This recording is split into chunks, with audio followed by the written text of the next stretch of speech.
Hello everyone, Grand Harrier here with another replay rundown. Today we're going to be taking a look at the grand finals of the Duel Links Grand Prix number 104, a 5-round top 32 Swiss tournament series that I run over on my channel and through my Discord. It's kind of an interesting time for the game. Heroes have been absolutely dominating in representation, but it has not necessarily been converting as you would expect for a deck with so many people playing it. Not only that, but Salamangreat has now entered the game as well and is proving itself to be a formidable force in its own right. In fact, you might even say that we're in a bit of a two-deck format, where Hero and Salamangreat are going to be taking up the vast majority of the top cut representation. And indeed, if we take a look at that, after the 5 grueling rounds of Swiss, we had 12 Heroes and 11 Salamangreat, with a smattering of rogue decks also putting in pretty decent performance in their own right. However, as we reached the end of the top 32, only 2 duelists remained, and they were representing Salamangreat, being piloted by King, and Dragonmaid, being piloted by Basara. Now, I think most people would not have expected Dragonmaid to have made it as far as it did. Both of these decks are exceptional in the grind game, but only one of them has a truly busted skill. That said, both duelists piloted and performed exceptionally well, so I thought it was especially worth highlighting that even in a meta such as this, where we find ourselves kind of constricted in our choices, that if you have a favorite deck, you can make it work. So before we do that though, let's go ahead and take a look at each duelist deck. King here is running what is fast becoming a standard way to play the Salamangreat deck, which is diversifying your interruptions between hand traps and back row. We see here, for example, 2 Mourner, 3 Veiler providing effect interruption, as well as a smattering of other hand traps, Droll and Lockbird, DD Crow, single copies each, can't really necessarily rely on them. We also have other staples that you can expect to see in the form of Forbidden Droplet and Signet Crosswipe. And then the Divine Wrath, not uncommon, but I wouldn't say is the most, you shouldn't necessarily expect it. Typically Salad does have the hand size to justify running a discard trap of that nature, alongside the Hallowed Life Barrier, which I do believe you will be seeing a lot of going into the KC Cup, as it helps them to survive until the crackback, either in the mirror or versus hero players. Notably, some duelists have been using Rainbow Life over Hallowed Life Barrier, because Hallowed Life Barrier notably does not protect against the Lyrilisk reflected damage, and Lyrilisk being one of those decks that does have a place in this meta, even if it is not with strong footing. Besides that, we do see Dweller here, Goddess of the Underworld is also a notable inclusion. Not every Salad deck is going to be on this, but a fair number of them will be, and we saw it piloted to great success. The Hita is kind of an interesting one because of the summoning restriction. It's only really good in the mirror match, but considering this deck is kind of going to be everywhere, it does make its inclusion probably worthwhile. Now, if we switch over to the Dragonmaid deck, we will see here that we are playing a More slim build, only 22 cards. This is causing us to make a couple concessions. Only 2 copies of Droplet, Hospitality, and Tidying. We do make room for the Welcome, however, and I will say we did see it played to great success throughout many of Basara's matchups. Fearing the many targeted effect negations here, we are running 2 copies of Sarvis, which can also be used as part of the fusion material of a Shiyu. So pretty decent option. And I will say this deck is also notable for being buildable pretty much exclusively out of the Dragonmaid box, something to consider. Dragonmaid and Salamangreat, of course, both have exceptional grind games. I would say that the Dragonmaid grind game does take a little bit longer to get online. The Salad one kicks in much faster, but once Dragonmaid does get going, it can be difficult to stop. Yeah. So let's go ahead though and head on over to the duel room, where we're going to go ahead and take a look at the games in question.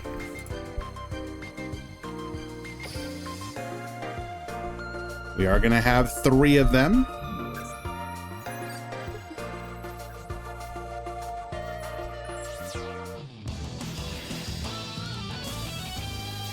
Basara using Akiza to represent the Dragonmaids.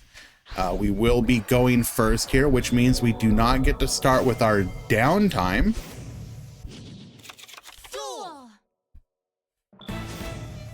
We will, however, activate our skill, using it to search for a copy of Dragonmaid Chamber, grabbing a copy of Hospitality. Hospitality is going to go ahead and bring the Parlor back. We're going to go for the Ghost Mourner here. We are getting not necessarily greedy, but we do want to try and get our engine online as quickly as possible here. By using the Hospitality on the Parlor, we can still get to our Dragonmaid changeover while also getting a Lorpar in the graveyard to help get tag outs online. The Ghost Mourner Moonlit Chill here, though, is going to be exceptionally troublesome if it goes through, but it will not, as those Sarvis is come in clutch, letting us protect and get to our changeover. Changeover into the Shiyu here. We're going to set 1 back row, unknown what that is. So on the following turn, we are going to have the ability to use Shiyu to bring back the Parlor. Parlor can get dumping. Usually in that scenario, you're going to want to dump a Tidying for a revive. Besides that, this board doesn't necessarily look all that threatening. All we really have is a negate whatever that back row is, and then once we negate and tag out into the house, we do have potential pops from the house Dragonmaids. The problem is that in the Salamangreat matchup, pops are not the greatest because we do have the Balinx protection. Of course, it can only be used once per turn, so you can brute force your way through it, but it's still kind of annoying to have to deal with it. Shiyu goes ahead and brings back the Parlor, dumping the Tidying as we expected. Salamangreat player here, King dumping the Jaguar to get our skill on a line, electing to go for the Foul. We have seen this before in our replay series. The Foul is a great summon when you're going second because you can immediately start threatening back row, locking it down, and many of your discards aren't even bad to use. Sending stuff like Spinny to the graveyard can just immediately be brought back onto the field. However, in this case, it is a downtime. We can simply flip it up and then use it at our leisure. Salamangreat of Fire going for a copy of Gazelle, getting our plays online. Now, it should be noted that Shiyu does have a bit of a rough time against Salamangreat because we can set up the Mirage Stalio bounce while chain blocking with another salad effect.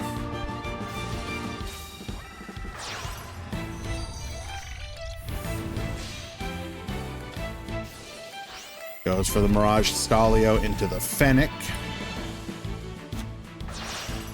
Finally committing to the Pyro Phoenix. We're gonna go Fennec effect, Mirage Stalio effect, which is going to force the Shiyu. We do protect the Fennec here. If we were to reverse this chain order, the Shiyu would be able to negate the Fennec instead. So since Mirage Stalio is going to remove it one way or the other, whether it is through the bounce or forcing the negate of the Fennec, it is better here to go chain link to Mirage Stalio. Negating that, we're going to tag out into the house Dragonmaid, using this opportunity to grab our recurrence.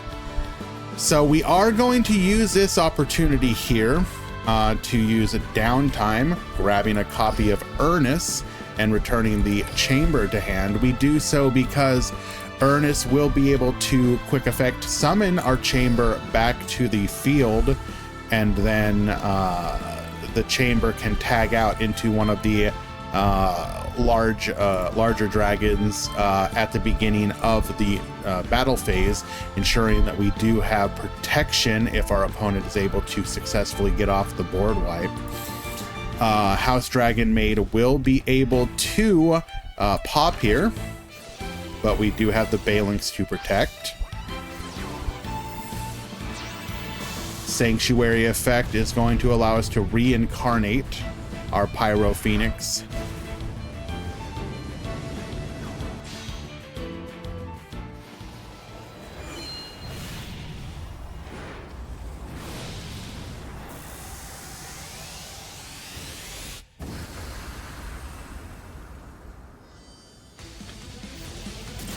Wipe the field, take everything from them.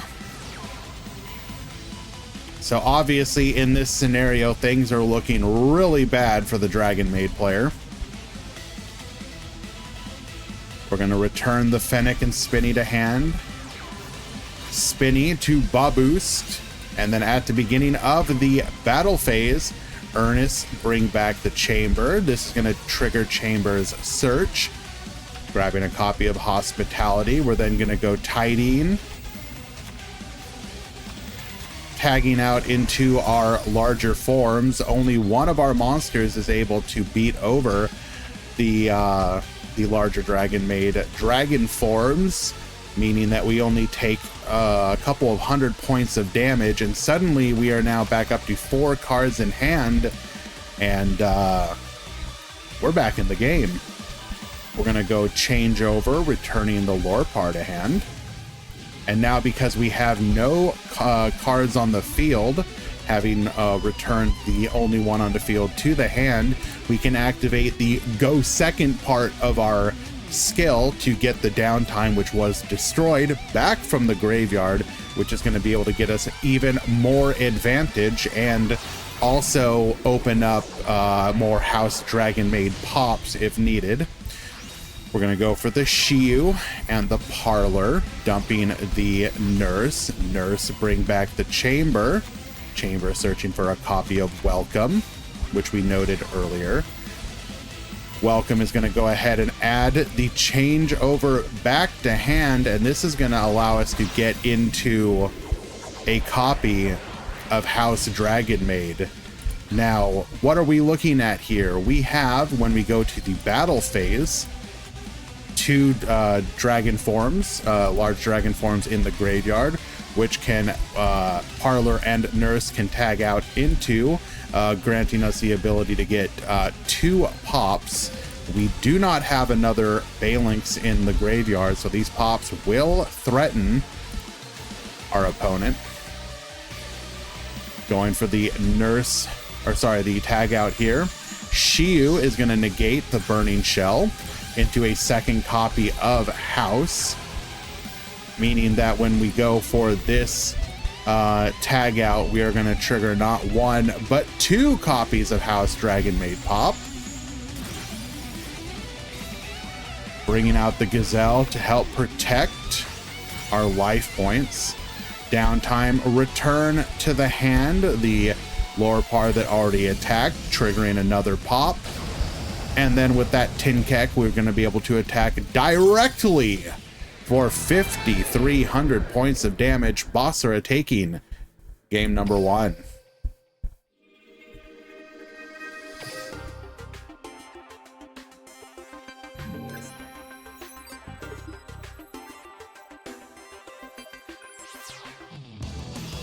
Now in game number 2 here, we're going to see a very similar game where just a few things go differently.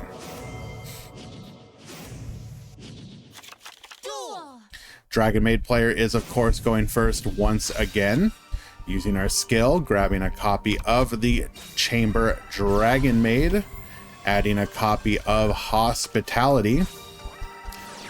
Go ahead and Parlor effect, Ghost Mourner, but we have the Saravis once again, meaning we can dump the changeover. We have the Welcome this time, rather than the Tidying, as the Lorpar back to hand, as well as the changeover. Into a Shiyu, keeping 1 card in hand, and otherwise an almost identical board. The only difference here being that we do have the Welcome for the boost and recursion, as opposed to the Tidings potential interruption with House Dragonmaid. We do dump the Tidying here off of the Parlor, as we did in game number 1.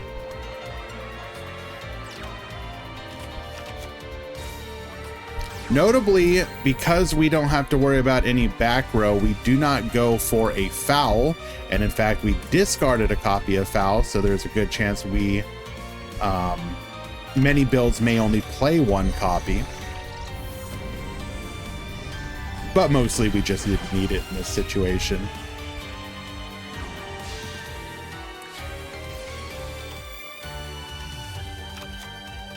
Searching for our Phalanx here, or rather summoning, searching for the Sanctuary before going into the Sunlight Wolf, Fennec effect, and Gazelle. We're going to go ahead and summon to the field, dump, and add. Spinny returns, allowing us to once again to go into our Mirage Stalio, gaining access to our Jaguar. Electing to go Heatleo here. Now, because we expected our opponent to go for a similar play and did not suspect something like the Saravis, we do go Chainlink to Mirage Stalio. Had we somehow had the knowledge of the Saravis, we could potentially have switched the order here. Losing Welcome isn't that... I mean, you would like to keep it, but that getting negated, it's irrelevant, but still. We could have, if we had had the knowledge, gone for a different play instead, but this is, of course, the safer one in this situation. Now, it should be noted, we later learned that this Transcendence was a bit of a misplay, accidentally reincarnate summoning the Heatleo. I bring this up because one, obviously we want to fully be transparent with these replays to understand what is going on, but two, it should be noted that fatigue is not something something that you should ignore in a tournament situation or in something like the KC Cup, where you are going to be playing many hours on end. Fatigue and these minor misplays are going to potentially cost you. Now, in this situation, we are going to see a rather good recovery from King, making up for this misplay, but this is something that good players would seek to avoid and their opponents would seek to capitalize on. So we're going to go for the recurrence here, adding the spinny and foul back to hand. We do get to the Pyro Phoenix. Going for the reincarnation.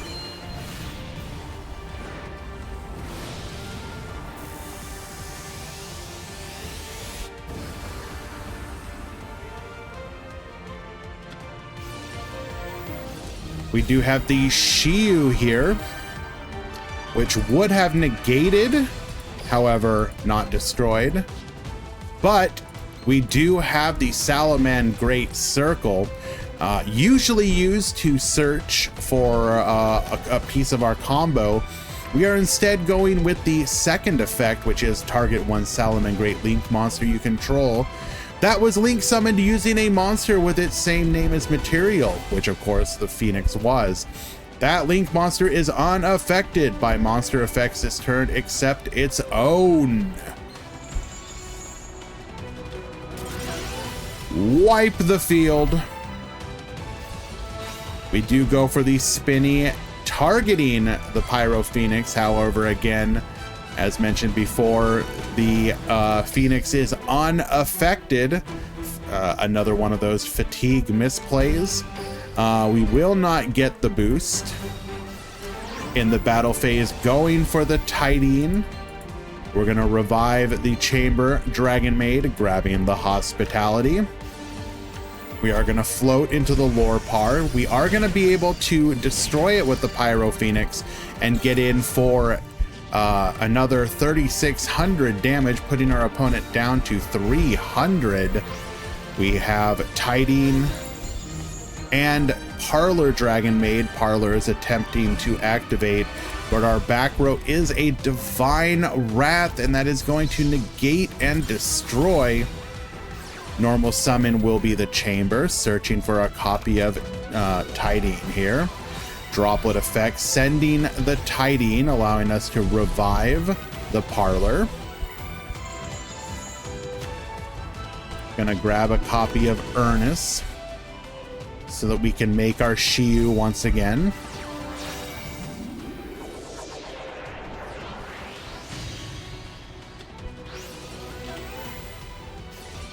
We will go Parlor into Lore Par,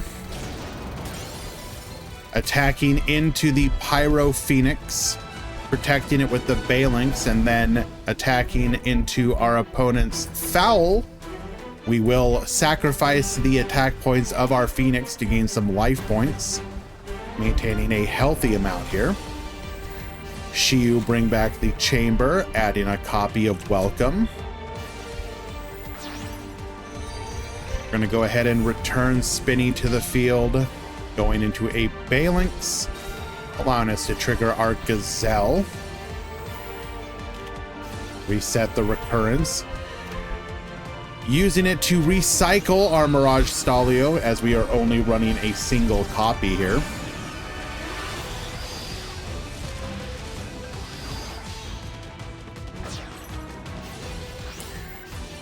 Shiyu negating the Mirage Stalio and destroying, going into the house.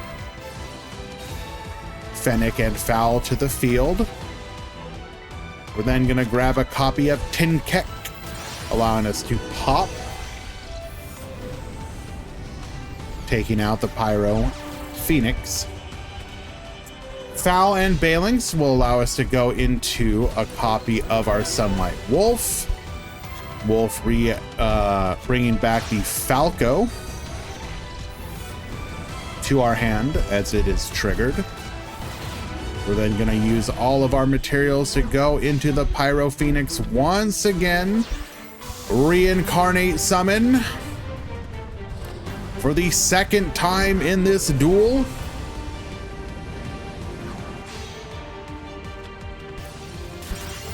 Wiping the field, and this time we do not have the Urnus in hand to allow us to summon back and protect ourselves.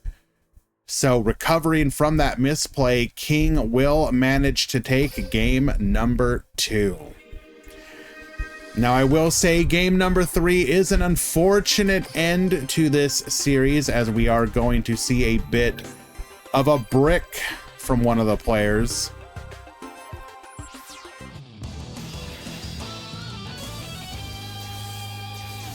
But these are inescapable and are oftentimes what separate a tier 1 from a tier 3 deck.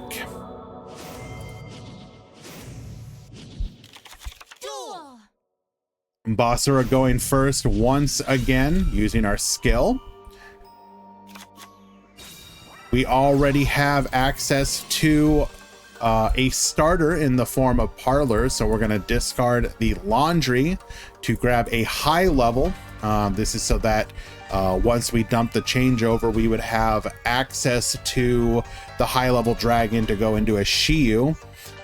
Just like in the first 2 games, King, who is running 5 different effect negation hand traps, has an effect Veiler. And this time, Basara does not have the Sarvis to protect. We're going to go Hospitality to bring back the Laundry Dragonmaid. This is a desperation move. We are hoping that we mill the changeover, as that would allow us to get back into the game. Unfortunately, we do not. Milling a copy of Chamber and double Forbidden Droplet. Probably the worst thing that we could have milled in this scenario. No tidying to try and survive.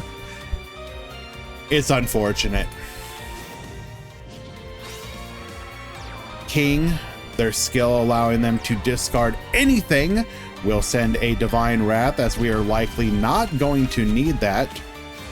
We're going to go for the Foul, lock down the back row, and it is not chainable, or we choose not to. So it will be out of, it will not be usable for the rest of this turn. Phalanx into Gazelle. Dumping the Transcendence so that we can recover it. Grabs a copy of Spinny, boost to get it into the graveyard, bring it back to allow us to go into a Mirage Stalio. Using that to get to our Fennec. Already have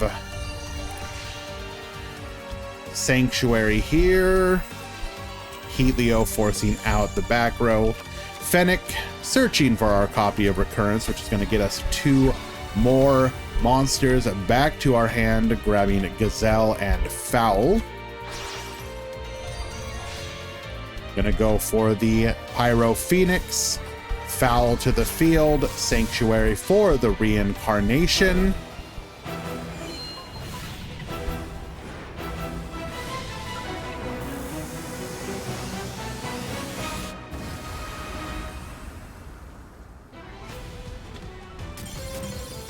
And with the field wipe incoming, we will get the concession scoop, and King will win it in a 2-1 victory.